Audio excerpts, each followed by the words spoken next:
জিহাদ হচ্ছে ইসলামের পবিত্র বিধান। জিহাদ হচ্ছে মাইট ফর রাইট, মানুষ তার অধিকার পাওয়ার জন্য, অধিকার আদায় করার জন্য যেই যুদ্ধ, যেই জিহাদ, সেটাকেই বলা হয় জিহাদ, অধিকারের জন্য। আর পৃথিবীতে যারা যুদ্ধ করে তারা ধর্ষুতা, যেমন সাধারণত যার পাওয়ার আছে সে দুর্বলের উপর আক্রমণ করে, যেমন ইসরায়েল গাজার মুসলমানকে শেষ করে দিয়েছে শুধু ভূমি দখল করার জন্য।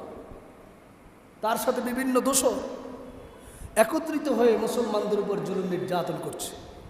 আবারও যদি মুসলমান রসুলের সেই প্রকৃত সুন্নাহ, আল্লাহর দেওয়া পবিত্র বিধান জিহাদকে আবারও যদি সুন্দরভাবে আমল করে সামনে অগ্রসর হয়, বদরের হাতিয়ার, উহুদ, হুনাইন, খন্দক, আহজাব, এই হাতিয়ার যদি আবার জ্বলসে ওঠে, ঝলক মেরে ওঠে, গোটা পৃথিবীর মধ্যে কোনো জালেম, পুরাতন ইসরায়েল, নব্য ইসরায়েল, কোনো ফেরাউন পৃথিবীতে মাথা উঁচু করে দাঁড়াতে পারবে না।